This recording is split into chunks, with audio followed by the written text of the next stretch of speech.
जय Hind students, I am Prathamesh Ranjani और मैं आप सभी का डिफेंस वाला के इस अमेजिंग प्लेटफॉर्म के ऊपर बहुत बहुत स्वागत करता हूं और आशा करता हूं कि आप सभी के आपके एग्जामिनेशन की प्रिपरेशन बहुत अच्छी चल रही होगी। चलिए, आज हमारा पॉलिटी का लास्ट लेक्चर है। इस लास्ट लेक्चर के अंदर कुछ इंपॉर्टेंट चीजें हम करने वाले हैं। सबसे पहले हम देखेंगे कि जितने भी इंपॉर्टेंट जजमेंट्स हुए हैं 1950 के बाद, जो भी इंपॉर्टेंट जजमेंट्स हुए हैं, सुप्रीम कोर्ट के हो या हाई कोर्ट के, उन सारे जजमेंट्स के बारे में देखेंगे, उनके बारे में जानेंगे, थोड़ा सा उनका बैकग्राउंड भी जानेंगे। बिकॉज सीडीएस एग्जामिनेशन की मैं अगर पर्टिकुलरली बात करूं तो एक आध क्वेश्चन पूछ लिया जाता है कि ये जजमेंट किस में आया था, जजमेंट के अंदर क्या कंक्लूजन निकला था, तो उन सारी बातों के बारे में हम जानेंगे। इसके अलावा संविधान संशोधन की जो प्रक्रिया है, कॉन्स्टिट्यूशन अमेंडमेंट का जो प्रोसेस है, जो कि आर्टिकल 368 बताता है, उस प्रोसेस के बारे में हम जानेंगे, क्योंकि उस प्रोसेस को लेकर भी कई बार क्वेश्चंस पूछे गए, तो उसके बारे में भी हम जानेंगे। इन बिटवीन हम प्राइम मिनिस्टर के बारे में जानेंगे, प्राइम मिनिस्टर्स के पावर क्या होते हैं, उन पावर्स को भी हम जान लेंगे, ताकि कोई भी अगर क्वेश्चन आ जाए, जिस तरह के पैटर्न अभी सीडीएस के अंदर चल रहा है, उस तरीके में, उस पैटर्न के अंदर अगर किसी भी तरीके का क्वेश्चन आ जाएगा पॉलिटी का, तो आप आसानी से उसको कर सकते हैं, अगर आपने सारे लेक्चर्स पॉलिटी के देखे हैं तो, और देखे ही नहीं है, समझे भी हैं तो। देखिए, मेरा एक सजेशन यहां पर रहेगा आप सभी के लिए कि जब भी आप किसी भी लेक्चर को देखते हैं तो उस लेक्चर को देखने के बाद उस टॉपिक के जितने ज्यादा हो सके एमसीक्यू लगा लीजिएगा। बिकॉज क्या होता है, जब आप एमसीक्यू लगाते हैं तो आपका उस टॉपिक का रिवीजन भी हो जाता है, ये पहला फायदा होता है। दूसरा फायदा ये होता है कि अगर वैसा एमसीक्यूज में से कोई भी क्वेश्चन आपके एग्जामिनेशन में आ गया तो आप आसानी से उसे कर पाएंगे, और हो सकता है कि एमसीक्यू लगाते टाइम कोई नई चीज भी आपको सीखने को मिल जाए, जो कि हो सकता है कि लेक्चर के अंदर आपने मिस कर दी हो या आपको उस समय ध्यान नहीं रहा हो जब मैं बता रहा था। तो दैट्स व्हाई एमसीक्यूज आपको लगाना ही है। चलिए, आज के हम टॉपिक के ऊपर बढ़ते हैं। सबसे पहले हम इंपॉर्टेंट जजमेंट्स के बारे में जानेंगे, जितने भी इंपॉर्टेंट जजमेंट्स रहे हैं उनके बारे में जानेंगे। उसके बाद हम प्राइम मिनिस्टर के बारे में जानेंगे, हमारे प्राइम मिनिस्टर के क्या पावर्स होते हैं, कौन सा आर्टिकल हमारे देश के प्रधानमंत्री की बात करता है, और लास्ट में कॉन्स्टिट्यूशन अमेंडमेंट का जो प्रोसेस है, जो कि आर्टिकल 368 के अंदर दिया गया है, पार्ट 20 में है, और ये प्रोसेस जो हमने साउथ अफ्रीका के संविधान से लिया है, उस प्रोसेस के बारे में जानेंगे और देखेंगे कि कौन कौन से कानून होते हैं, कौन कौन से बिल होते हैं, अगर अमेंडमेंट करना है तो उसका प्रोसेस क्या होता है, बेसिकली वो सारी चीजें हम जानेंगे। चलिए स्टार्ट करते हैं। सबसे पहला जो केस था वो था ए.के. गोपालन केस 1950 का, जो कि प्रिवेंटिव डिटेंशन को लेकर था। प्रिवेंटिव डिटेंशन मतलब एक ऐसा डिटेंशन जिसमें किसी भी व्यक्ति को अरेस्ट कर लिया जाता है, डिटेन कर लिया जाता है क्राइम करने से पहले ही। देखिए, आपको अगर याद होगा तो मैंने फंडामेंटल राइट्स के समय आपको कुछ चीजें बताई थी। आर्टिकल 22 के अंदर मैंने आपको बताया था कि डिटेंशन दो तरीके के होते हैं। पहला होता है प्यूनेटिव डिटेंशन। प्यूनेटिव डिटेंशन का मतलब होता है कि अगर किसी व्यक्ति को तब डिटेन किया जाता है, तब गिरफ्तार किया जाता है, तब सलाखों के पीछे रखा जाता है जब उस व्यक्ति ने क्राइम कर लिया है, क्राइम करने के बाद उसे सजा दे दी गई है मजिस्ट्रेट के द्वारा, और उसके बाद उस व्यक्ति को डिटेन कर लिया गया है। ये होता है हमारा प्यूनेटिव डिटेंशन। दूसरा डिटेंशन होता है, उसे कहा जाता है प्रिवेंटिव डिटेंशन। प्रिवेंटिव मतलब क्राइम करने से पहले ही प्रिवेंट कर लेना, कि ये व्यक्ति क्राइम कर सकता है, ये पता है, और उसको उस क्राइम करने से प्रिवेंट करने के लिए उसे पहले ही डिटेन कर लेना, इसे कहा जाता है प्रिवेंटिव डिटेंशन। आपको मैंने इस बारे में बताया भी था कि नेशनल सिक्योरिटी को लेकर, पब्लिक सेफ्टी को लेकर कई बार ये किया जाता है कि किसी भी व्यक्ति को डिटेन किया जा सकता है। क्यों किया जा सकता है, किन ग्राउंड्स के ऊपर, वो ग्राउंड्स मैंने काफी डिटेल में आपको समझा दिए। अब यहां पर इसी डिटेंशन को लेकर ये केस था। ए.के. गोपालन जो कम्युनिस्ट पार्टी के बहुत बड़े नेता थे, ब्रिटिशर्स के टाइम पर भी लंबे समय तक इन्हें जेल में रखा गया था, इसी को लेकर यह केस था। इस केस में सुप्रीम कोर्ट ने यह निर्णय दिया कि जो हमारा प्रिवेंटिव डिटेंशन एक्ट है, कि किसी व्यक्ति को प्रिवेंटिव डिटेंशन के थ्रू अरेस्ट कर लिया जाता है, क्राइम करने से पहले ही डिटेन कर लिया जाता है, वो आर्टिकल 19, आर्टिकल 21 या आर्टिकल 22 का वायलेशन नहीं करता है। वो नहीं कर रहा है, आर्टिकल 19 का वायलेशन नहीं कर रहा है, राइट टू लाइफ का वायलेशन भी नहीं कर रहा है, और अगर प्रिवेंटिव डिटेंशन किया गया है तो वो वायलेशन नहीं कर रहा है। क्यों नहीं कर रहा है? बिकॉज ये जो कानून बनाया गया था, प्रिवेंटिव डिटेंशन एक्ट, ये संविधान के द्वारा जो प्रोसेस हमारे संविधान के अंदर दे के रखी है, the procedure established by law, उसके थ्रू बनाया गया था। एक पूरा प्रोसेस को हमने फॉलो किया है, फॉलो करने के बाद ही इस कानून को बनाया गया है। तो इस केस में कहा गया था कि नहीं, जो प्रिवेंटिव डिटेंशन है, किसी व्यक्ति को अगर डिटेन किया जा रहा है तो वह संविधान का वायलेशन नहीं कर रहा है, ना ही किसी व्यक्ति के फंडामेंटल राइट्स का वायलेशन करता है, ना ही आर्टिकल 19 का, 21 का या 22 का वायलेशन करता है। और इस पूरे केस में article 21 interpreted narrowly bye the supreme court. Supreme Court ने बड़ा नैरो तरीके से, बड़ा ही सूक्ष्म रूप से आर्टिकल 21 को इंटरप्रेट किया था, और उसके बाद फिर कई केसेस हुए थे। तो ये केस काफी इंपॉर्टेंट है, बिकॉज पहला ही केस था 1950 के अंदर हो गया था, और इस केस में डायरेक्टली ये कह दिया कि जो प्रिवेंटिव डिटेंशन होता है वो फंडामेंटल राइट्स का वायलेशन नहीं करता है। कब नहीं करता है? If the detention was carried out according to the law's procedure. अगर कानून के द्वारा, जो विधि द्वारा स्थापित प्रक्रिया है, जो कानून के द्वारा प्रक्रिया स्थापित की गई, उसके द्वारा अगर डिटेन किया गया किसी व्यक्ति को, तो फिर वो उसके फंडामेंटल राइट्स का वायलेशन नहीं कर रहा है, वो सही ठहरा दिया गया था इसके अंदर। याद रखिएगा, ये पहला केस था ए के गोपालन केस, जो कि 1950 के अंदर आया था। इसके बाद एक बड़ा हिस्टोरिक मामला था, वो था शंकरी प्रसाद केस 1951 का, बहुत इंपॉर्टेंट मामला था। इस मामले के अंदर जो पहला संवैधानिक संशोधन था, फर्स्ट कॉन्स्टिट्यूशन अमेंडमेंट 9 शेड्यूल, जिसके अंदर लैंड रिफॉर्म्स की बात की गई थी। लैंड रिफॉर्म्स को लेकर कई सारे सब्जेक्ट्स भी जोड़े गए थे, बहुत सारी चीजें भी इसके अंदर थी। और एक पॉइंट याद रखिएगा, 9 शेड्यूल के अंदर जितनी भी चीजें हैं वो सारे जुडिशियल रिव्यू से बाहर होती हैं, ये पॉइंट याद रखिएगा। अब 9 शेड्यूल के अंदर जब लैंड रिफॉर्म्स की बात की गई, तो इसमें एक आर्टिकल फंडामेंटल राइट्स का, आर्टिकल 31 प्रभावित हो रहा था। अब इस केस में यही पूछा गया कि क्या संविधान को यह अधिकार है कि वो फंडामेंटल राइट्स को अमेंड कर सकते हैं, बिकॉज 9 शेड्यूल आने के कारण जो आर्टिकल 31 था वो कहीं ना कहीं जो है प्रभावित हो रहा था, काफी ज्यादा प्रभावित हो रहा था। हालांकि आर्टिकल 31 की जब हम बात करते हैं तो आर्टिकल 31 को हटाना भी जरूरी था कहीं ना कहीं, और फंडामेंटल राइट्स को वायलेट कर रहा है या नहीं कर रहा है, ये इस केस के अंदर बताया गया था। देखिए, फर्स्ट शेड्यूल के अंदर जिन लैंड रिफॉर्म्स की बात की गई है, आजादी के बाद उन लैंड रिफॉर्म्स को लाना बहुत जरूरी था, बिकॉज जमींदारी सिस्टम एक बहुत बड़ी समस्या देश में बनी हुई थी, उस समस्या से निदान पाना था। बट जब भी सरकार कुछ रूल्स लेकर आती, कुछ रेगुलेशंस लेकर आती, तो ये आ जाता कि नहीं, लैंड रिफॉर्म्स जो है वो आर्टिकल 31 के अंदर आते हैं, तो आप ये नहीं कर सकते हैं, इन चीजों को नहीं, फंडामेंटल राइट्स को वायलेट नहीं कर सकते। इसीलिए सरकार ने क्या किया था, कोई नया कानून बनाने से पहले संविधान में एक संशोधन ही कर दिया, फर्स्ट कॉन्स्टिट्यूशन अमेंडमेंट किया, एक नया शेड्यूल जोड़ दिया, और इसके थ्रू लैंड रिफॉर्म्स को बढ़ावा दिया था, जो कि बहुत ज्यादा जरूरी थे। अब इस केस में कहा गया, The constitutionality of the first amendment was questioned in this case कि पहला जो संवैधानिक संशोधन किया गया, क्या वो संविधान का उल्लंघन है या नहीं है, इस बात को क्वेश्चन इसमें किया गया था। Which deals with the amendability of the fundamental rights, because पहले संवैधानिक संशोधन के द्वारा फंडामेंटल राइट्स का पर्टिकुलरली आर्टिकल 31 कहीं ना कहीं अमेंड हो रहा था, कहीं ना कहीं प्रभावित हो रहा था, बिकॉज आर्टिकल 31 के अंदर जो राइट टू प्रॉपर्टी के कुछ पावर्स थे लोगों के पास, जो अधिकार थे, उसको कम कर दिया गया था फर्स्ट कॉन्स्टिट्यूशन अमेंडमेंट के द्वारा। अब इसमें सुप्रीम कोर्ट ने डिसीजन क्या दिया?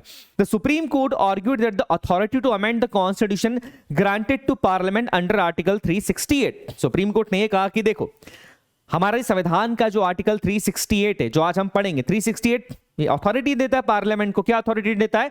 कि वो संविधान को अमेंड कर सकते हैं, संविधान में संशोधन कर सकते हैं। अब सवाल ये था कि क्या पार्ट 3 जिसके अंदर फंडामेंटल राइट्स हैं उसे भी अमेंड किया जा सकता है?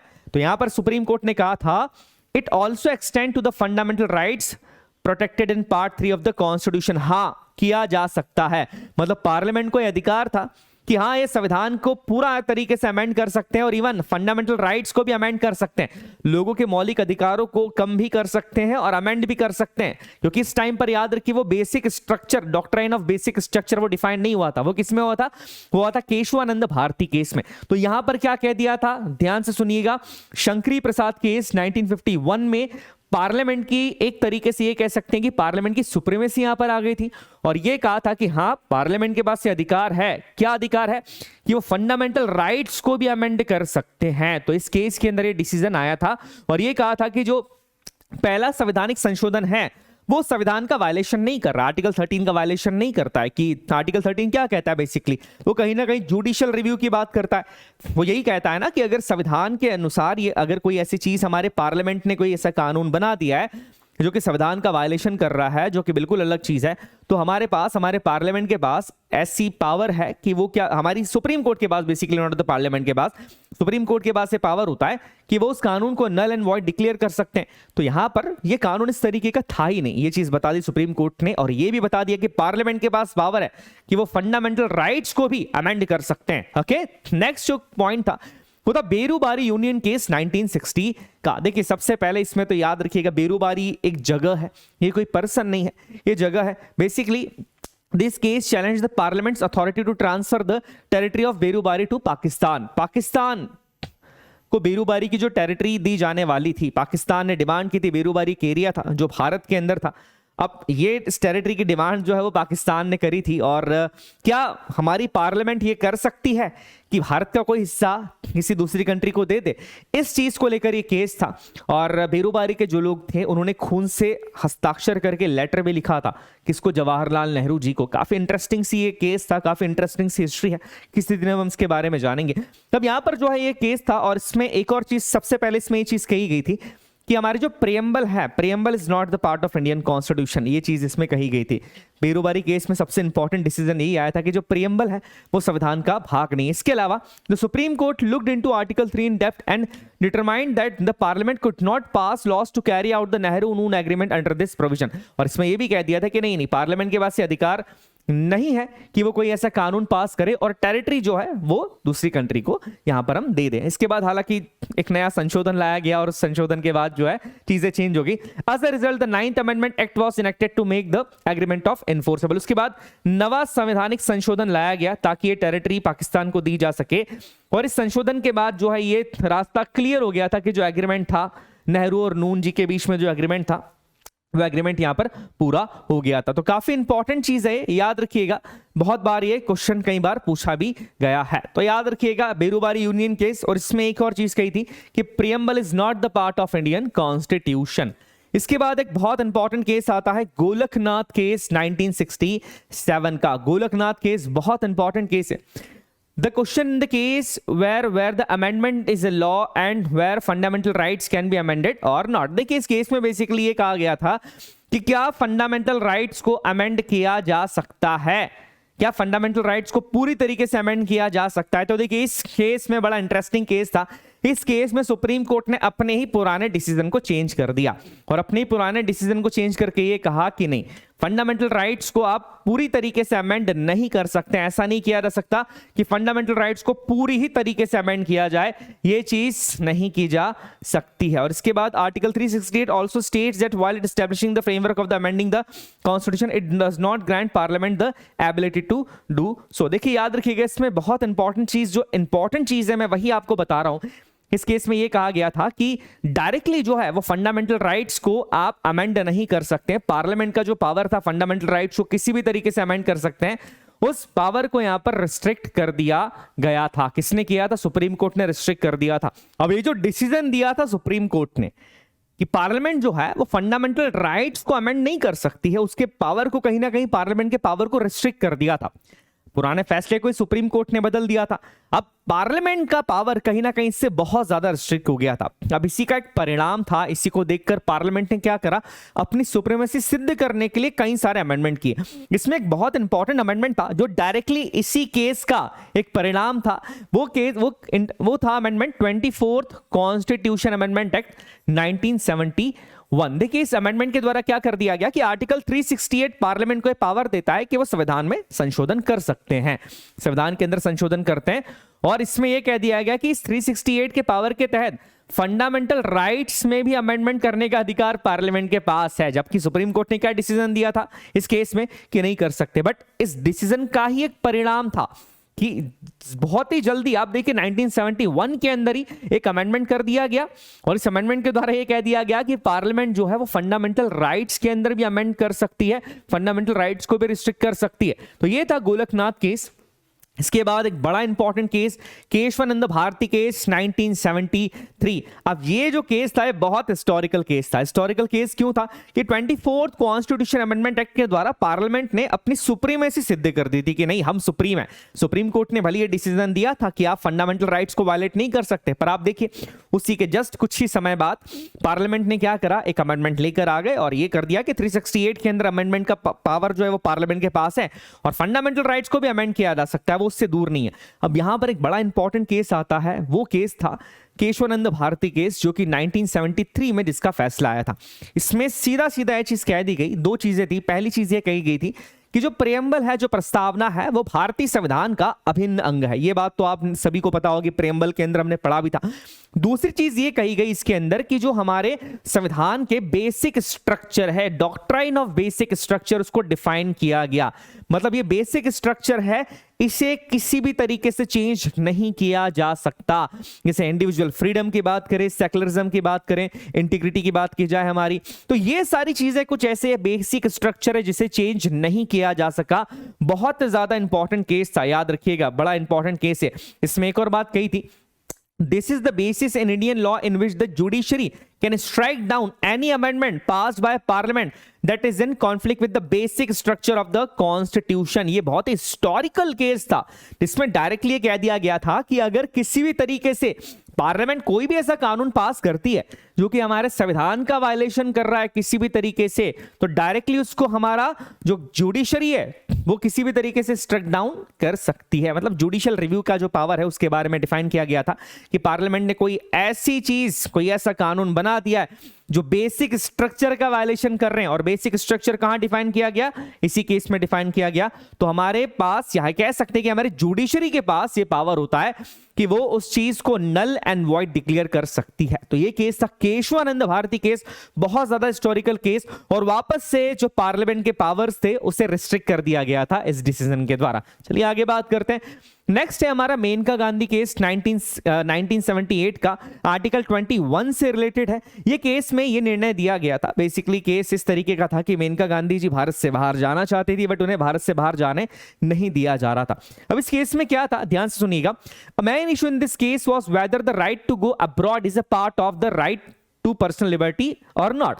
कि राइट टू गो अब्रॉड, देश से बाहर जाना, क्या है पर्सनल लिबर्टी के अंदर आता है कि नहीं आता है? बिकॉज आर्टिकल 21 किसकी बात करता है, राइट टू लाइफ की भी बात कर रहा है और राइट टू पर्सनल लिबर्टी की भी बात करता है। तो जब पर्सनल फ्रीडम की बात की जा रही है, लिबर्टी की बात की जा रही है, तो देश से बाहर जाना भी तो किसी का अधिकार है। तो इसी को लेकर डिसीजन दिया गया। The supreme court held that it is included in the right to personal liberty की। जी हां, ये इंक्लूड है राइट टू पर्सनल लिबर्टी के अंदर, देश से बाहर जाना, राइट टू गो अब्रॉड, ये इंक्लूड होगा। तो बहुत ही इंपॉर्टेंट चीज है।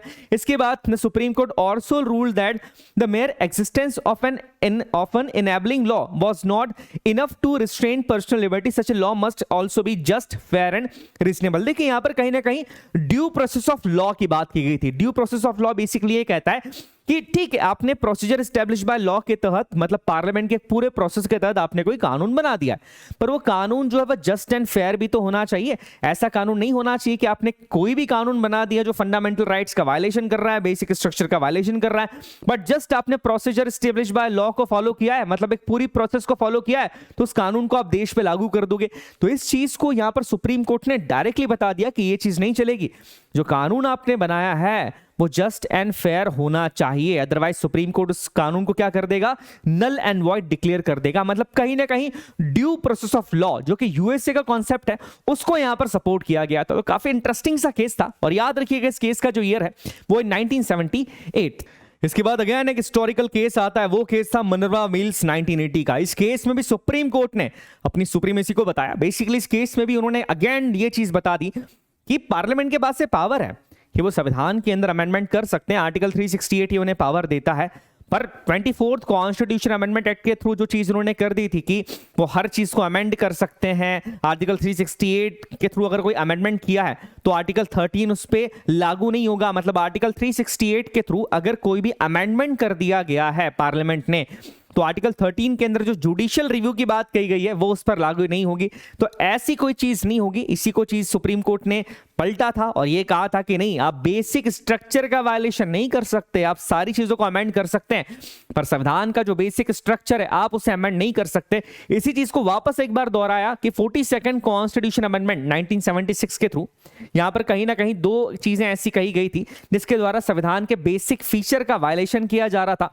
और यहां पर यह चीज सुप्रीम कोर्ट ने फिर से बता दी कि नहीं, आप सब कुछ अमेंड नहीं कर सकते, आप ऐसा कोई भी चीज अमेंड नहीं कर सकते जो कि संविधान के बेसिक स्ट्रक्चर का वायलेशन करता है। The supreme court decision establish, और इस डिसीजन के बाद सुप्रीम कोर्ट ने यह बता दिया कि कॉन्स्टिट्यूशन सुप्रीम है, संविधान सबसे बड़ा है, पार्लियामेंट सबसे बड़ी नहीं है। भले ही पार्लियामेंट के पास पावर है कि वो चीजों को अमेंड कर सकती है, स्टिल संविधान जो है वो सबसे सुप्रीम है। Constitution is the supreme, not the parliament. इस केस के अंदर फिर से एक बार बता दिया था इसके बाद जो केस था वो था Indira Sawhney and union of India case 1992 का। The supreme court looked into the scope and application of article 60 sub article 14 which provide for job reservation for backward classes. देखिए यहां पर बैकवर्ड क्लासेस के रिजर्वेशन की बात की गई थी कि जो अदर बैकवर्ड क्लासेस है उनके रिजर्वेशन की बात की गई, इसमें क्रीमी लेयर को नहीं इंक्लूड किया जाएगा, ये चीज भी इसके अंदर कही गई थी। पर सबसे इंपॉर्टेंट बात जो इस केस में कही थी, जिसके बारे में क्वेश्चंस पूछे जाते हैं, एक तो चीज ये थी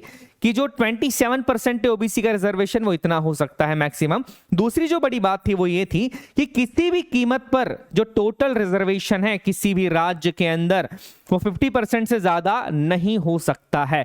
ये केस था Indira Sawhney versus union of India 1992 का केस। काफी इंपॉर्टेंट केस है। इस केस के जो जजमेंट्स की अगर मैं बात करूं तो सीधा सीधा ये कहा गया था कि जो रिजर्वेशन है, टोटल रिजर्वेशन किसी भी राज्य के अंदर वो 50% से ज्यादा नहीं हो सकता। ओबीसी का जो रिजर्वेशन है वो 27% मैक्सिमम हो सकता है।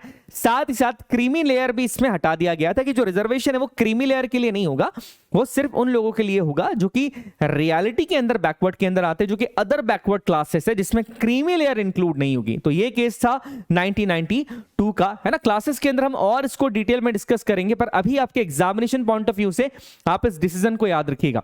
इसके बाद एस.आर. बोमाई केस 1994 का। In this judgment the supreme court tried to curb the blatant misuse of article 356। जो प्रेसिडेंट रूल लागू कर दिया जाता था, उस प्रेसिडेंट रूल का कई बार मिसयूज किया जा रहा था और इस मिसयूज को रोकने के लिए ही ये सुप्रीम कोर्ट ने डिसीजन दिया। डिसीजन कुछ इस तरीके का था कि जो केंद्र है, जो सेंट्रल है, भले ही वो ज्यादा स्ट्रांग है ना, स्टेट से ज्यादा स्ट्रांग सेंट्रल होता है। क्वासी फेडरलिज्म हमारे यहाँ पर चलता है जहां पर सेंट्रल ज्यादा स्ट्रांग है, पर इसका मतलब ये नहीं कि सेंटर अपने इस पावर का दुरुपयोग करे, वो सबसे ज्यादा स्ट्रांग नहीं है। स्टेट्स के पास भी ये पावर होते हैं। तो इस चीज के बारे में कहा गया था। काफी इंपॉर्टेंट केस था regarding imposition of president rule on states. President rule को लेकर था कि राज्य के ऊपर जब भी प्रेसिडेंट रूल लगता है तो सारे के सारे जो पावर्स हैं वो किसके पास चले जाते हैं, वो सेंटर के पास चले जाते हैं। पर सेंटर ये नहीं कर सकता कि बिना किसी कंडीशन के, किसी भी कंडीशन में किसी भी राज्य के ऊपर प्रेसिडेंट रूल लागू कर दे। ये तो कुछ इस तरीके का हो जाएगा कि केंद्र के अंदर अगर किसी दूसरी पार्टी की सरकार है और राज्य के अंदर किसी दूसरी पार्टी की सरकार है, तो फिर राज्य के ऊपर प्रेशर डालने के लिए वो कभी भी प्रेसिडेंट रूल लगा देंगे। तो ये चीज नहीं होना चाहिए और इसी को लेकर ये केस था एस.आर. बोमाई केस 1994 का। नेक्स्ट केस था अरुणा शानबाग केस, जो कि 2011 में इसका डिसीजन आया था। काफी इंपॉर्टेंट था। The supreme court declared that people have the right to die with dignity allowing for passive euthanasia under certain condition. देखिए यूथनेसिया का बेसिकली मतलब होता है इच्छा मृत्यु। अरुणा शानबाग जिनके नाम पर एक पुरस्कार की घोषणा भी की गई है, जो काफी लंबे समय तक अस्पताल के अंदर थी, वो चल नहीं पाती थी, बोल नहीं पाती थी, लिखा है यहाँ पर सारी चीजें। उनकी कंडीशन थी, वो ब्लाइंड थी, पैरालाइज थी, डेफ थी। 42 साल उन्होंने स्पेंड कर दिए थे इसी कंडीशन के अंदर। अब यहां पर इस कंडीशन के अंदर जब उनका जीना और मरना लगभग एक जैसा हो गया था, तो उनके लिए इच्छा मृत्यु की मांग की गई और यहां पर यह कहा गया कि हमारे पास आर्टिकल 21 राइट टू लाइफ तो देता है, बट राइट टू डाई देता है कि नहीं, मरने का अधिकार देता है कि नहीं देता है। तो यहां पर बेसिकली सुप्रीम कोर्ट ने यह कहा कि देखिए नॉर्मल कंडीशन के अंदर किसी भी व्यक्ति के पास अपनी जान लेने का अधिकार नहीं है, कि कोई व्यक्ति है वो ठीक ठाक है, कोई ऐसी कंडीशन नहीं है उसके पास जान लेने का अधिकार नहीं है। बट इच्छा मृत्यु आपको तभी दी जाएगी जब एक्सट्रीम कंडीशंस हो जाती है। जैसे यहां पर हम बात करें अरुणा शानबाग जी की, कि इतना प्रॉब्लम उनको थी, इतनी सारी समस्याएं थी, 42 साल से वो एक बेड पर लेटी हुई थी और इतना दर्द झेल रही थी, अपने दर्द को बता भी नहीं सकती थी। तो यहां पर इस चीज को लेकर ये केस और सुप्रीम कोर्ट ने डिसीजन दिया कि the supreme court declare that people have the right to die with dignity, कि डिग्निटी के साथ उन्हें मरने का भी अधिकार है, जीने का तो होता है, मरने का भी अधिकार है। Allowing for passive euthanasia under certain conditions, कुछ कंडीशंस होगी उसके अंदर इच्छा मृत्यु स्वीकार की जा सकती है। जैसे डॉक्टर डिक्लेयर करेंगे, बहुत सारी चीजें इसके अंदर होती है और उसके बाद इच्छा मृत्यु को स्वीकार किया जा सकता है। अदरवाइज किसी भी व्यक्ति को मरने का अधिकार ऐसे नहीं दिया जा सकता। ये चीज कही गई थी। 2011 का केस था, सुप्रीम कोर्ट का डिसीजन इसके अंदर आया था। नेक्स्ट ट्रिपल तलाक जजमेंट 2016 का, काफी इंपॉर्टेंट है। ईयर आपसे पूछा जा सकता है कि जो ट्रिपल तलाक था उसे अनकॉन्स्टिट्यूशन डिक्लेयर कर दिया गया था। इसमें बहुत डिटेल में नहीं पूछेंगे आपसे, इसमें सिर्फ ये पूछा जा सकता है कि केस का ईयर क्या था। तो केस का ईयर याद रखिएगा, केस का जो ईयर था वो था 16। नेक्स्ट, राइट टू प्राइवेसी 2017 के अंदर राइट टू प्राइवेसी को डिफाइन किया गया, बहुत ज्यादा इंपॉर्टेंट है। मुझे बताइएगा राइट टू प्राइवेसी कौन से आर्टिकल के अंडर आती है। हालांकि मैं बहुत बार बता चुका हूं, बट आप लोग मुझे कमेंट के अंदर बताइएगा कि राइट टू प्राइवेसी कौन से आर्टिकल के अंदर आती है। इसमें कहा गया था, तो supreme court of India proclaimed that the right to privacy to be fundamental right protected by the Indian constitution. की जो राइट टू प्राइवेसी है वो हमारा एक फंडामेंटल राइट है, वो कोई बेसिक लीगल राइट नहीं है, वो एक मौलिक अधिकार है। तो किसके अंदर राइट टू प्राइवेसी आता है, एक बार ये बताइएगा, बिकॉज ऑलरेडी अगर आपने लेक्चर्स देखा है फंडामेंटल राइट का तो मैंने काफी डिटेल में इसके बारे में बताया भी है। ओके, नेक्स्ट केस की बात की जाए, रिपेलिंग ऑफ द सेक्शन 377 2018 के अंदर ये इस सेक्शन को हटा दिया गया था। अब ये सेक्शन क्या था, section 377 was declared illegal by the supreme court in for us it criminalising consensual sexual content between adults of the same sex. की सेम सेक्स मैरिज अगर आप बोल रहे हैं, सेम सेक्स के लोगों के साथ एक आर्टिकल था कि सेम सेक्स मैरिज और सेम सेक्स रिलेशनशिप, इसे अनकॉन्स्टिट्यूशन डिक्लेयर किया गया था। सेक्शन 377 इसी की बात करता था। अब इस सेक्शन को हटा दिया गया था, किसके द्वारा हटाया था, यहां पर एक केस हुआ था, उस केस के अंदर सेक्शन 377 को हटा दिया गया। तो याद रखिएगा इसे इनलीगल घोषित कर दिया था सुप्रीम कोर्ट ने, और ईयर इसका 2018, याद रखिएगा। तो काफी इंपॉर्टेंट था, याद रखना जरूरी है, बिकॉज इस तरह के केसेस एग्जामिनेशंस के अंदर आपसे पूछे जा सकते हैं। चलिए नेक्स्ट अब हम बात करते हैं, अब हम बात करेंगे प्राइम मिनिस्टर के बारे में। प्राइम मिनिस्टर एक ऐसा टॉपिक है जिसको लेकर पॉसिबिलिटीज बनती है ना, हमेशा नहीं होता है बट पॉसिबिलिटीज बन जाती है कई बार कि आपसे एग्जामिनेशन में कोई ना कोई क्वेश्चन पूछ लिया जाए। और प्राइम मिनिस्टर को लेकर अगर कोई भी क्वेश्चन पूछा जा रहा है तो आपसे बनना चाहिए। जैसे प्राइम मिनिस्टर को लेकर कोई बहुत सारे आर्टिकल्स नहीं है, कुछ ही आर्टिकल्स है। जैसे सबसे पहला आर्टिकल है हमारा आर्टिकल 74। आर्टिकल 74 ये कहता है कि there shall be a council of ministers with the prime minister at the head to aid and advise the president. सीधी सी बात है कि एक काउंसिल ऑफ मिनिस्टर होगी, आर्टिकल 74 ये कहता है एक मंत्री परिषद होगी, काउंसिल ऑफ मिनिस्टर्स होगी, जिसके हेड कौन होंगे, प्रधानमंत्री होंगे। और हमारे देश के जो राष्ट्रपति हैं वो काउंसिल ऑफ मिनिस्टर्स के एड एंड एडवाइस पे ही काम करेंगे, ये आर्टिकल 74 कहता है। पार्लियामेंट जब हम पढ़ रहे थे तब भी मैंने आपको डिटेल में इसके बारे में समझाया था। इसके बाद the president is the nominal executive authority. हमारे जो देश में प्रेसिडेंट होते हैं वो नॉमिनल एग्जीक्यूटिव अथॉरिटी है, मतलब रियल पावर प्रेसिडेंट के पास, रियल पावर हमारे देश के राष्ट्रपति के पास नहीं होता है। इज नॉमिनल क्यों, क्योंकि आर्टिकल 74 देखिए ना, उनके पावर को रिस्ट्रिक्ट कर रहा है, सीधा सीधा बोल रहा है कि प्रेसिडेंट जो है वो काउंसिल ऑफ मिनिस्टर्स की एड एंड एडवाइस पे ही काम करेंगे। और काउंसिल ऑफ मिनिस्टर को एड एंड एडवाइस बेसिकली दे कौन रहा है, कौन है सुप्रीम काउंसिल ऑफ मिनिस्टर के अंदर, हमारे देश के प्रधानमंत्री। तो सीधी सी बात है, जो रियल एग्जीक्यूटिव होते हैं, जो रियल एग्जीक्यूटिव पावर है वो किसके पास है, हमारे देश के प्रधानमंत्री जी के पास है। हमारे पहले प्रधानमंत्री जवाहरलाल नेहरू जी का पिक्चर है। तो याद रखिएगा जो रियल पावर होता है वो किसके पास है, प्रधानमंत्री जी के पास होता है। और जो नॉमिनल पावर की जब हम बात करते हैं तो वो किसके पास है, वो हमारे देश के राष्ट्रपति जी के पास होता है। नेक्स्ट पॉइंट की बात करें, आर्टिकल 74 हमने कंप्लीट कर लिया। नेक्स्ट है आपका article 75। The prime minister shall be appointed by the president. जो प्राइम मिनिस्टर है उन्हें अपॉइंट किया जाता है। देखिए सबसे पहली बात याद रखिए, प्राइम मिनिस्टर का इलेक्शन नहीं होता है। ऐसा नहीं होता है कि प्रधानमंत्री नरेंद्र मोदी जी और उनके अगेंस्ट कोई व्यक्ति खड़ा हुआ था चुनाव में, ऐसा नहीं होता है। हमारे देश में जो पार्टी मेजॉरिटी के अंदर होती है वो पार्टी अपने में से ही एक को कह सकती है कि नॉमिनेट करती कि हाँ हमारे देश के प्रधानमंत्री ये बनेंगे, हमें अपनी तरफ से इस व्यक्ति को नॉमिनेट करते हैं। तो बेसिकली प्रधानमंत्री जी को अपॉइंट किया जाता है।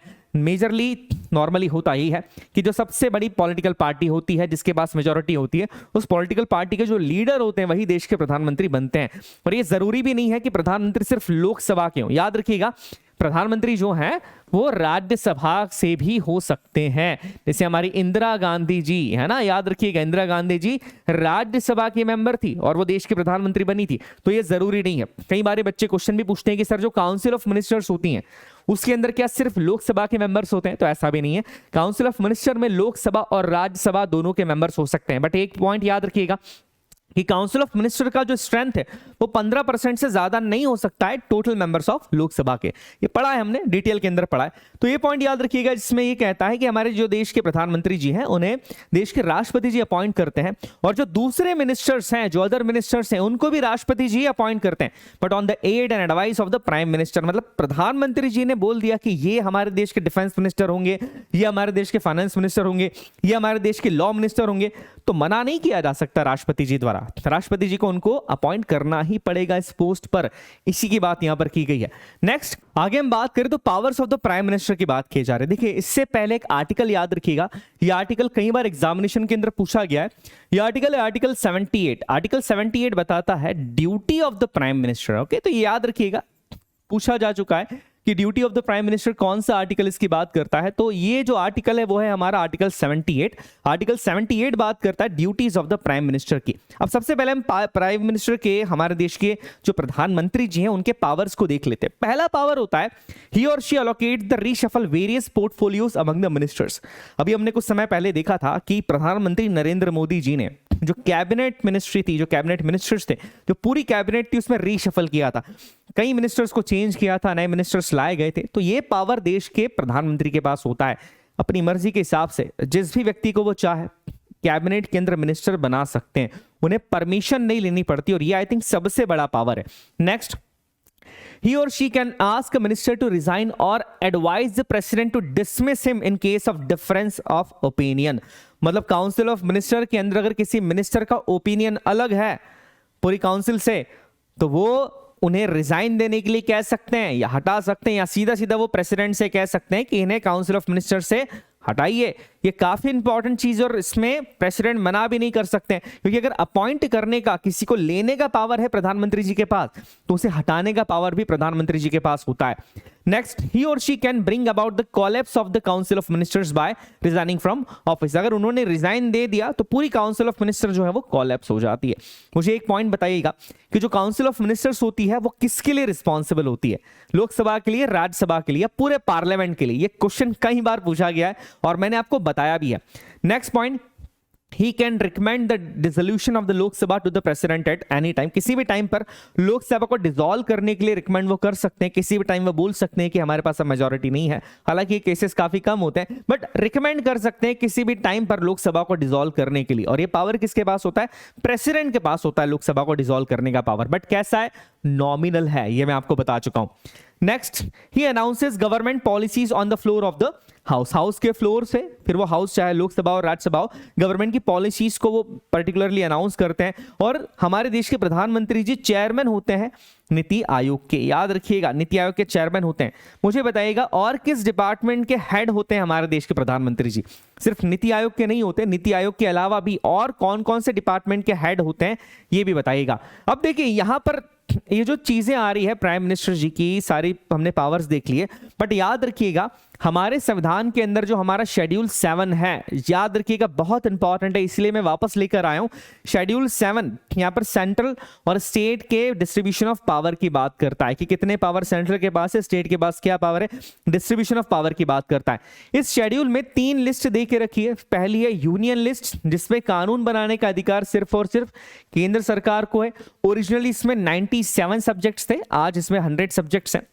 दूसरी थी स्टेट लिस्ट। स्टेट लिस्ट में जितने भी सब्जेक्ट्स होते हैं उन पे कानून बनाने का अधिकार सिर्फ और सिर्फ राज्य सरकारों को होता है, नॉर्मल कंडीशन में। ये वर्ड मेरा याद रखना, नॉर्मल कंडीशन में। इसमें शुरुआत में 66 थे और आज 61 है। अब आप सोच रहे होंगे कि सर 5 सब्जेक्ट्स कहां चले गए, बिकॉज ओरिजिनली ज्यादा है अभी कम है, तो 5 सब्जेक्ट्स कहां गए? देखिए संविधान में एक संशोधन किया गया, 42nd कॉन्स्टिट्यूशन अमेंडमेंट एक्ट 1976, और ये 5 चीजें जिसमें थी education, forest, protection of wildlife and animals, weight and measurement, इन सारी चीजों को लेकर आ गया कहां पर? कॉन्करेंट लिस्ट के अंदर। याद रखिएगा, तो कॉन्करेंट लिस्ट में ओरिजिनली 47 थे, 5 इसमें बढ़ा दिए तो कितने हो गए हैं? 52 हो गए हैं। तो ये जो पूरा पावर है इन लिस्ट का के ऊपर कानून बनाने का, वो किसके पास होता है? सेंट्रल गवर्नमेंट के पास भी होता है और स्टेट गवर्नमेंट के पास भी होता है। कॉन्करेंट लिस्ट के ऊपर सेंट्रल गवर्नमेंट और स्टेट गवर्नमेंट दोनों कानून बना सकते हैं। अब भले ही स्टेट लिस्ट के ऊपर कानून बनाने का अधिकार राज्य सरकारों को है, पर कई कंडीशंस ऐसी आती है जिसके अंदर केंद्र सरकार भी स्टेट लिस्ट को लेकर कानून बनाती है। जैसे कि देश में अगर इमरजेंसी लागू हो गई है तो उसके बाद स्टेट लिस्ट के सब्जेक्ट पर भी केंद्र सरकार कानून बनाएगी। किसी राज्य में प्रेसिडेंट रूल लागू है, आर्टिकल 356 चल रहा है, तो ऐसी कंडीशन के अंदर भी उस राज्य के लिए कोई कानून बनाना है तो कौन बनाएगा? वो केंद्र सरकार ही बनाएगी। तो दैट्स व्हाई ये काफी इंपॉर्टेंट है और इसको लेकर कई बार क्वेश्चंस पूछे गए हैं। चलिए नेक्स्ट पॉइंट की अब हम बात करते हैं। अब हम बात करते हैं कॉन्स्टिट्यूशन अमेंडमेंट के प्रोसेस की, कि संविधान में संशोधन किस तरीके से किया जाता है और संवैधानिक संशोधन है क्या। देखिए कुछ स्टैटिकल बात कर लें। पहली बात, आर्टिकल 368 हमारे कॉन्स्टिट्यूशन का जो पार्ट 20 के अंदर आता है, लिखा हुआ है यहां पर, वो ये प्रोसेस के बारे में बताता है कि संविधान में संशोधन कैसे किया जा सकता है, उसकी पूरी प्रोसेस के बारे में बताता है।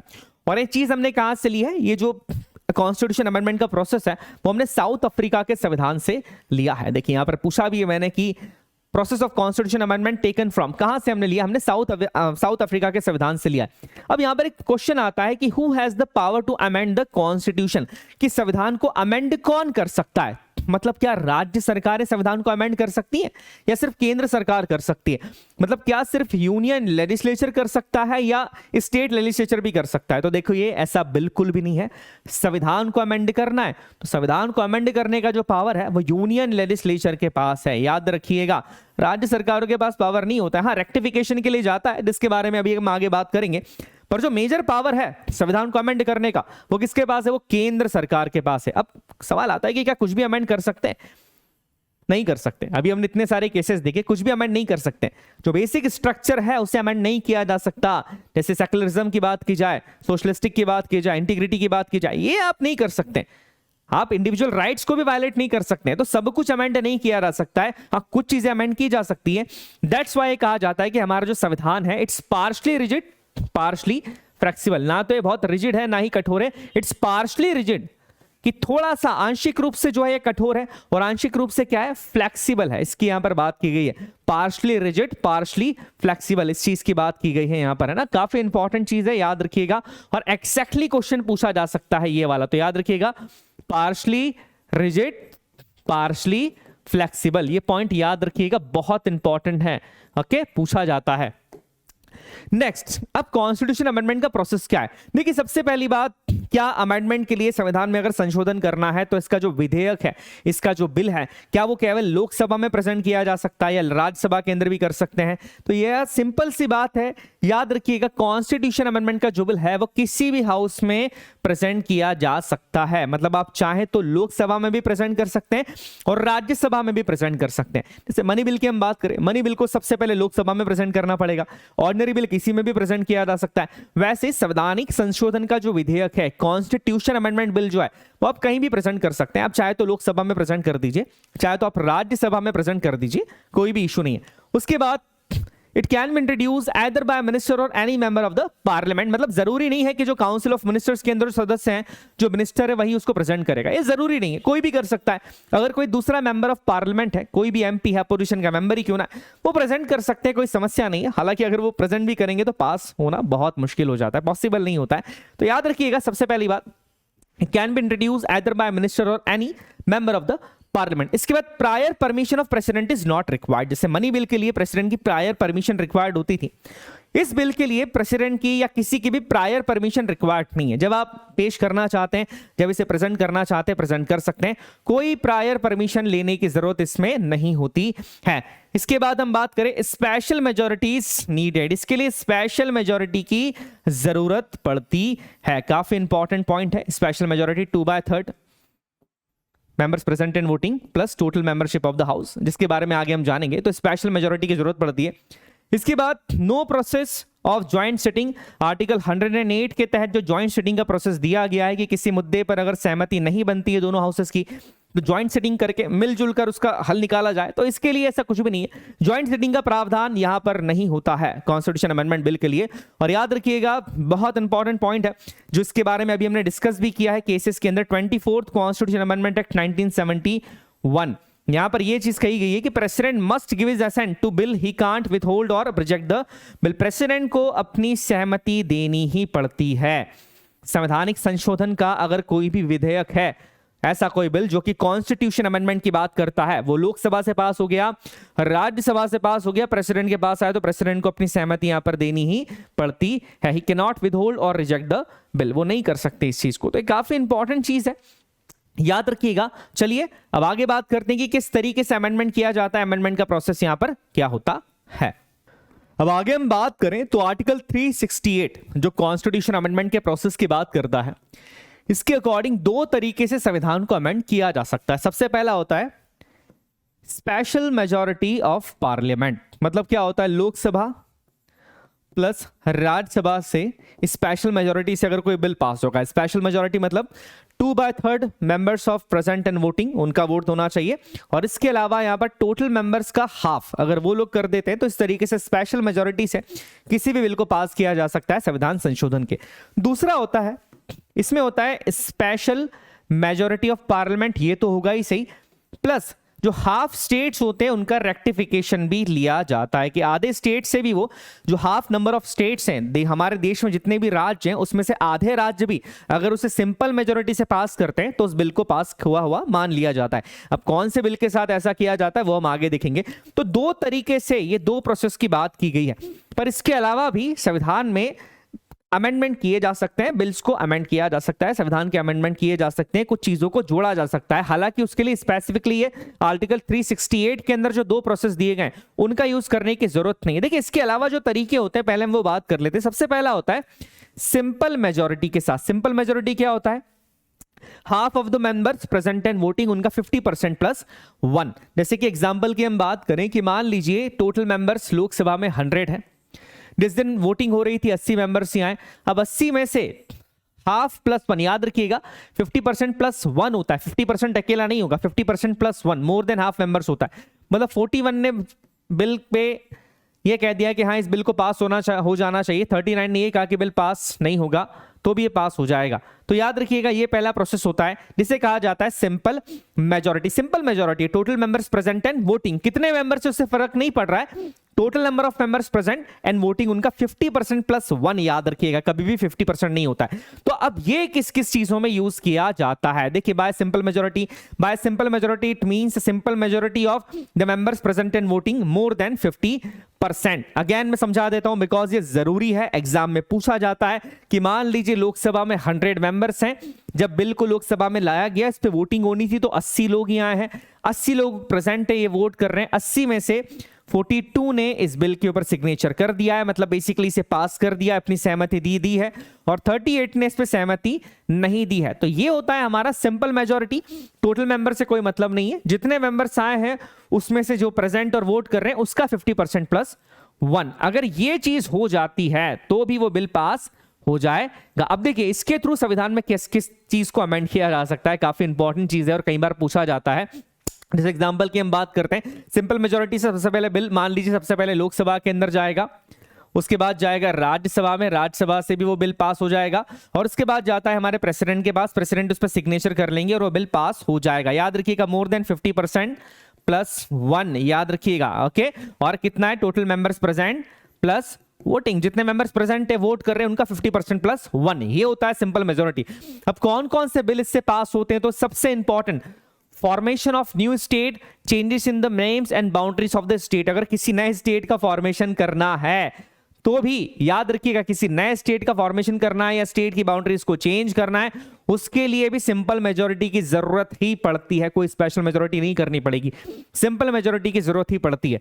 Next, quorum for the transaction of business in parliament. इसके बाद एडमिशन और एस्टेब्लिशमेंट ऑफ न्यू स्टेट, किसी नए राज्य के एस्टेब्लिशमेंट और एडमिशन के लिए भी सिंपल मेजोरिटी की जरूरत ही पड़ेगी। देखिए जिस पर स्टार बना रहा हूं मैं वो ज्यादा इंपॉर्टेंट है, उनको पहले करिएगा, क्लियर है? उनको पहले करिएगा, बाद में दूसरे करते रहिएगा, पर पहले इनको करिएगा। Next, delimitation of the constituencies को डिलिमिट करना है, उसके लिए क्रिएशन और abolition of the legislative council in the state by the parliament. अगर किसी स्टेट के अंदर लेजिस्लेटिव काउंसिल है तो उसको या तो क्रिएट करना है, बनाना है, ऑब्वियसली उसको क्रिएट करना है, तो उसके लिए भी ये सिंपल मेजोरिटी का जरूरत करना पड़ेगी। मान लीजिए कि किसी स्टेट की पॉपुलेशन बहुत बढ़ गई है, वहां पर जरूरी है कि लेजिस्लेटिव काउंसिल भी होनी चाहिए, लेजिस्लेटिव असेंबली तो होती है, तो ऐसी कंडीशन में ये चीज की जाती है कि सिंपल मेजोरिटी से बिल को पास कर लिया जाएगा और वहां पर लेजिस्लेटिव काउंसिल बन सकती है, याद रखिएगा, बहुत इंपॉर्टेंट है। इसके अलावा salaries and allowances of president, vice president, जजेस of supreme court and high court. Salary और अलाउंसेस से रिलेटेड अगर कोई भी चीज करनी है, बढ़ाना है सैलरी अलाउंसेस को रिलेटेड कोई इशू है या कोई भी मुद्दा है उसमें अमेंडमेंट लेकर आना है, उसके लिए भी सिंपल मेजोरिटी की जरूरत ही पड़ेगी। Power, privileges and immunities of the members of the parliament के मेंबर्स के पावर्स को कम करना है, प्रिविलेजेस को बढ़ाना है, उसके लिए भी सिंपल मेजोरिटी से बिल पास कर दिया जाएगा और उनके पावर प्रिविलेजेस बढ़ जाते हैं।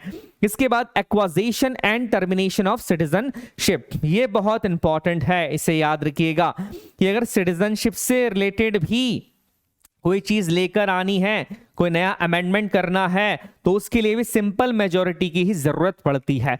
अब मेरा सवाल आप लोगों से यह है कि कौन सा आर्टिकल ये कहता है कि सिटीजनशिप को लेकर जो सारा पावर है वो किसके पास है? वो सारा का सारा पावर हमारे पार्लियामेंट के पास है। कौन सा आर्टिकल इस बात को कहता है मुझे बताइएगा, बिकॉज बहुत बार वेरियस एग्जामिनेशन के अंदर ये चीज पूछी जा चुकी है। चलिए नेक्स्ट, अब हम आगे देखते हैं। अब इसके बाद आता है बाय स्पेशल मेजॉरिटी। देखिए स्पेशल मेजॉरिटी का बेसिकली मतलब क्या होता है?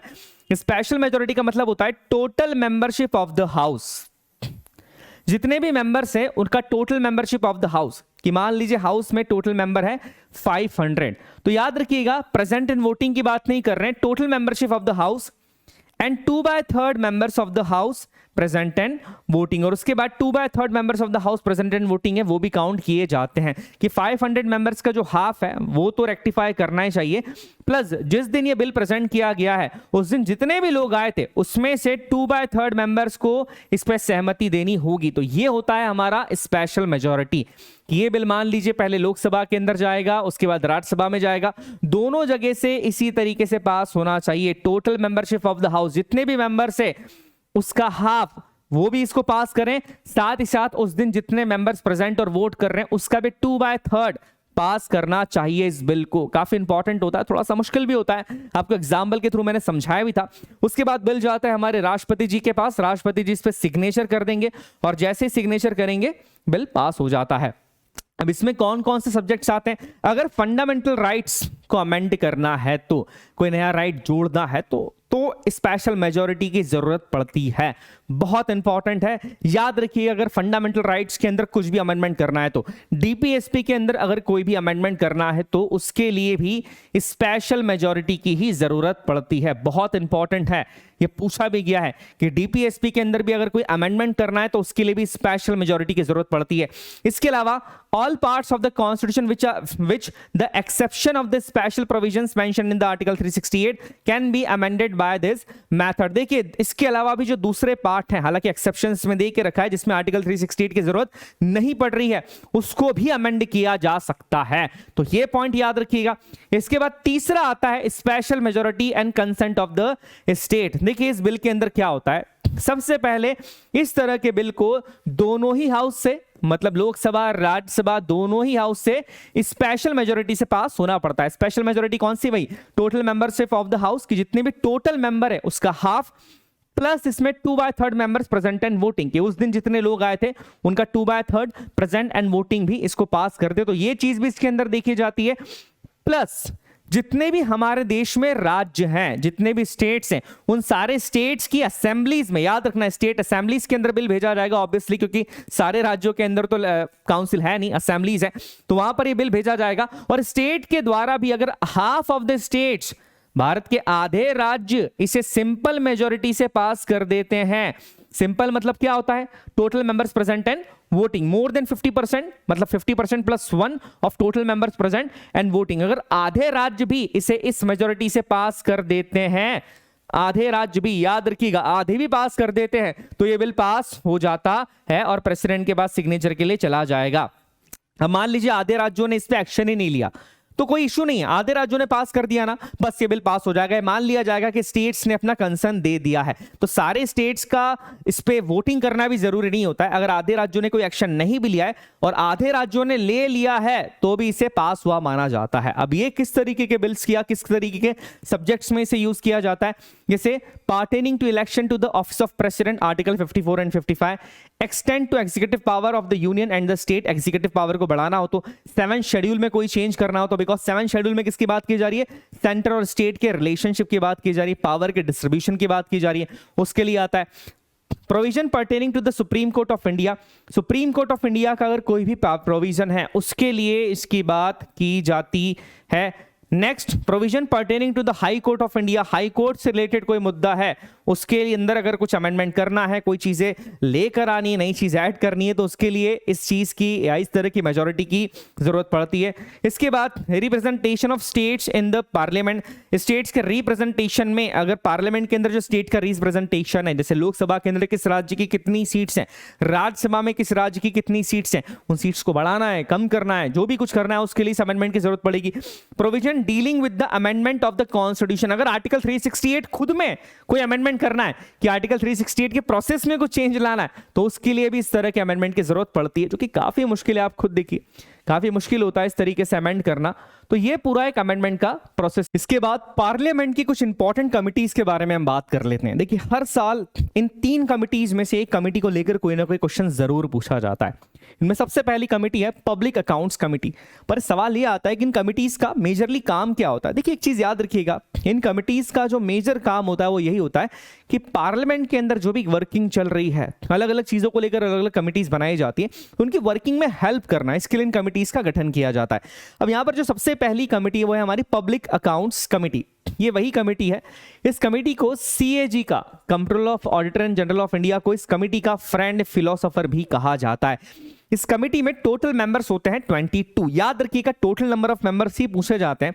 इस कमिटी में टोटल नंबर ऑफ मेंबर्स होते हैं 22 और 22 में से 15 मेंबर्स इसमें होते हैं लोकसभा के और राज्यसभा के इसमें टोटल होते हैं 7 मेंबर्स होते हैं। कोई भी मिनिस्टर इस कमिटी का मेंबर बनने के लिए एलिजिबल नहीं होता है, मतलब कोई भी मिनिस्टर जो है, जो काउंसिल ऑफ मिनिस्टर्स के अंदर है, वो इस कमेटी के मेंबर नहीं बन सकते हैं। और इस कमेटी का जो टर्म होता है वो कितना होता है, 1 ईयर होता है। अब इस कमेटी का काम क्या होता है, देखिए नाम से क्लियर है, पब्लिक अकाउंट्स कमेटी।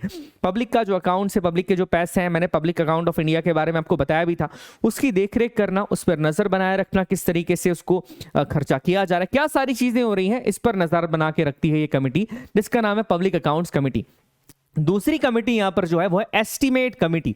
इसके बारे में याद रखिएगा, it is the largest committee, सबसे बड़ी कमिटी है, लार्जेस्ट कमिटी है ये, किसकी, पूरे पार्लियामेंट की लार्जेस्ट कमिटी होती है। क्यों? क्योंकि इसमें 30 मेंबर्स होते हैं, टोटल 30 मेंबर्स होते हैं और ये 30 के 30 मेंबर लोकसभा से ही चुने जाते हैं। ये भी बहुत इंपॉर्टेंट पॉइंट है, टोटल 30 मेंबर्स होते हैं, ये लार्जेस्ट कमिटी है और सारे 30 के 30 मेंबर लोकसभा से चुने जाते हैं।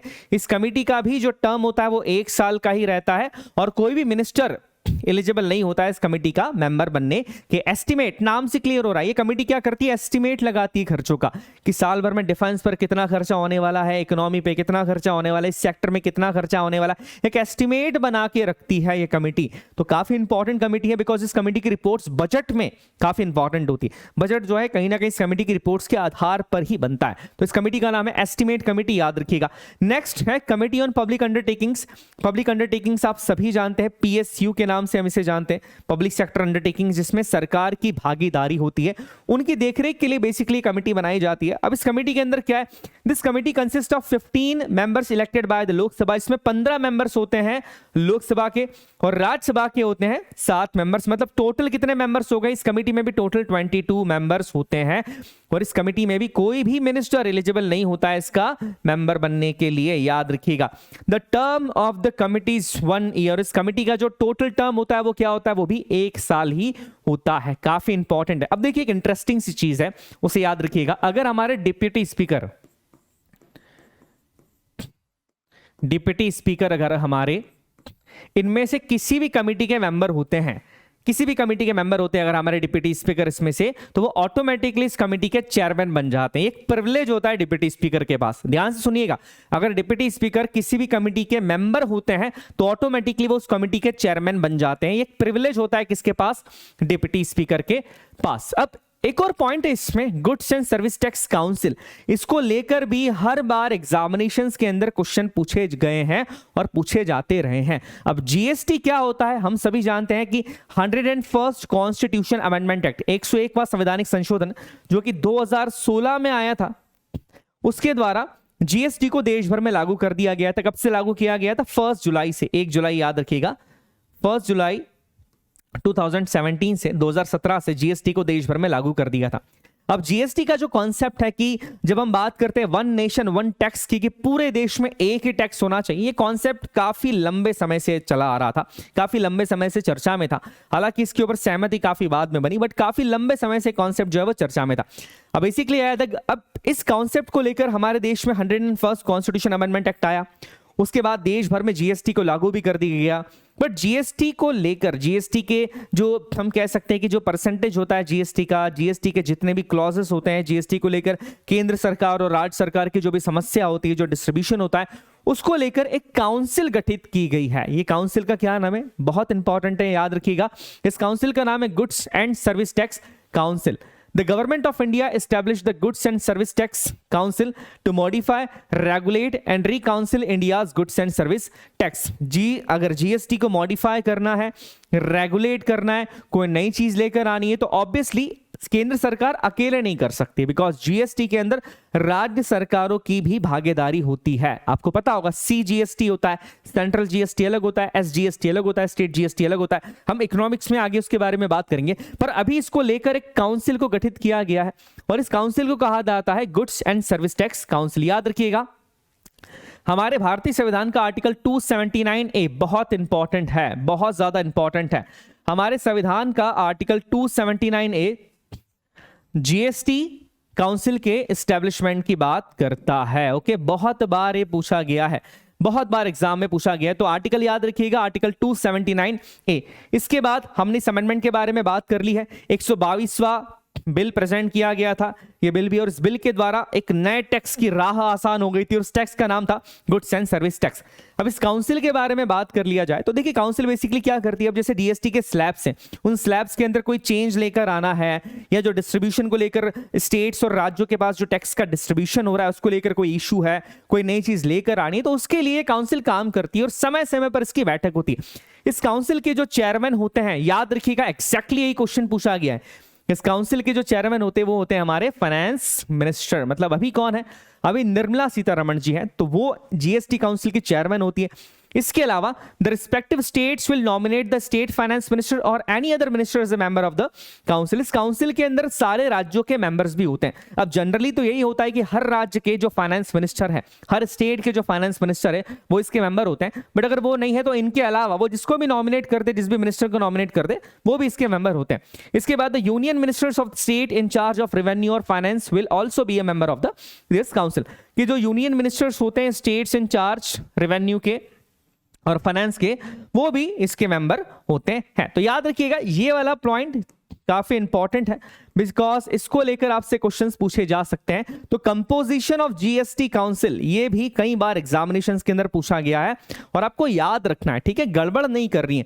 कंपोजिशन को लेकर जब भी क्वेश्चन आता है तो डायरेक्टली आपको बता देना है कि जीएसटी काउंसिल किसकी बात करती है, किसके बारे में जीएसटी काउंसिल ने कहा है, इनका काम मेजरली क्या होता है। ऑलरेडी मैं आपको ये चीज बता चुका हूं, काम एग्जैक्टली यही होता है कि जीएसटी को लेकर जब भी कोई इशू बन रहा है, जितने भी स्लैब्स आते हैं जीएसटी के, या जीएसटी के अंदर कोई भी नई चीज लेकर आनी है, डिस्ट्रीब्यूशन को लेकर कोई इशू हो रहा है, जैसे जब जीएसटी आया था तो आप सभी को पता होगा कि ये काउंसिल काफी चर्चा में रही थी, बिकॉज राज्यों को कई सारी समस्याएं थी, कुछ राज्य कई बातों पर सहमत नहीं थे, स्लैब्स को लेकर असहमति बन रही थी राज्यों के बीच में, तो ये काउंसिल काफी ज्यादा उस समय पर फेमस हुई थी। तो याद रखिएगा जीएसटी काउंसिल बहुत ज्यादा इंपॉर्टेंट है और वेरियस एग्जामिनेशन के अंदर इससे क्वेश्चन पूछे जा सकते हैं। तो ये हमने पूरा चीज कंप्लीट कर ली है।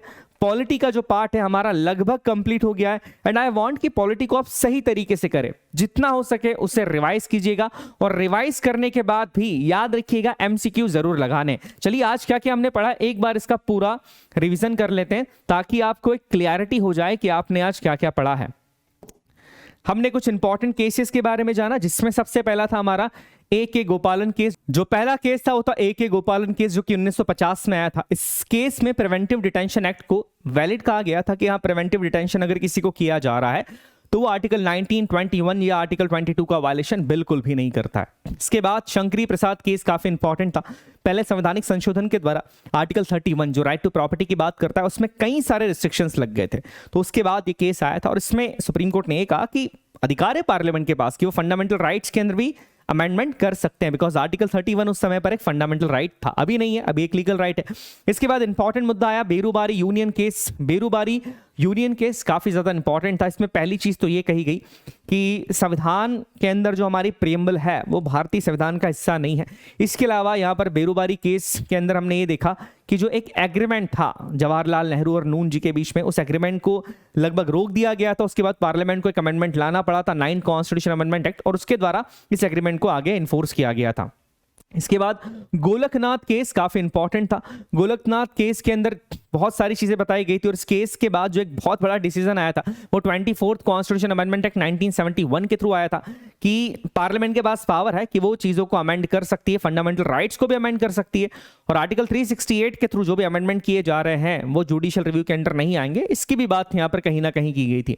नेक्स्ट, केशवानंद भारती केस, सबसे इंपॉर्टेंट केस जिसने डॉक्ट्राइन ऑफ बेसिक स्ट्रक्चर को डिफाइन किया कि संविधान का बेसिक स्ट्रक्चर क्या है और कौन सी चीज को संविधान से चेंज नहीं किया जा सकता है। इसके बाद हमने मेनका गांधी केस देखा। मेनका गांधी केस में आर्टिकल 21 के अंदर यह बताया गया कि राइट टू ट्रेवल अब्रॉड भी आर्टिकल 21 के अंदर आएगा और यह राइट टू पर्सनल लिबर्टी के अंदर आता है और सरकार इसे छीन नहीं सकती है। इसके बाद मिनर्वा मिल्स केस जो कि 1980 के अंदर आया था, काफी इंपॉर्टेंट था। इसके बाद इंदिरा सहाय केस के बारे में हमने बात करी थी।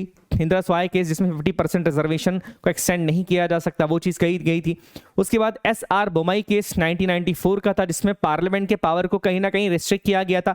प्रेसिडेंट रूल के जो मिसयूज किया जा सकता था उसको रोका गया था। नेक्स्ट, इसमें अरुणा शानबाग केस था 2011 का। इसके बाद ट्रिपल तलाक जजमेंट 2016 के अंदर आता है और राइट टू प्राइवेसी आता है 2017 के अंदर। ये सारे इंपॉर्टेंट केसेस थे। उसके बाद एक रिपेलिंग सेक्शन 377 को लेकर ये आया था और 377 जो सेक्शन था जो कि क्रिमिनल था या क्रिमिनल जस्टिफाई कर दिया गया था कि क्रिमिनलाइज करता था सेक्शन सेंसुअल सेक्सुअल कॉन्टैक्ट को सेम सेक्स के अंदर, उसे हटा दिया गया इस सेक्शन को। और इसके बाद प्राइम मिनिस्टर जी के पावर्स के बारे में हमने देखा। इसके बाद पावर्स ऑफ प्राइम मिनिस्टर के बाद हमने कॉन्स्टिट्यूशन अमेंडमेंट का प्रोसेस देखा कि कितने तरीके से संविधान में संशोधन किया जा सकता है। तो ये सारी चीजें हमने आज के लेक्चर में यहाँ पर देखी थी। तो आई होप आपको सारी चीजें क्लियर हो गई होगी एंड आई वांट कि आप जितना ज्यादा रिवीजन करते रहें उतना ज्यादा आपके लिए बेहतर रहेगा। चलिए मैं आपसे नेक्स्ट लेक्चर के अंदर मिलता हूं। अब हम इकोनॉमिक्स स्टार्ट करते हैं। तब तक के लिए जय हिंद, जय भारत।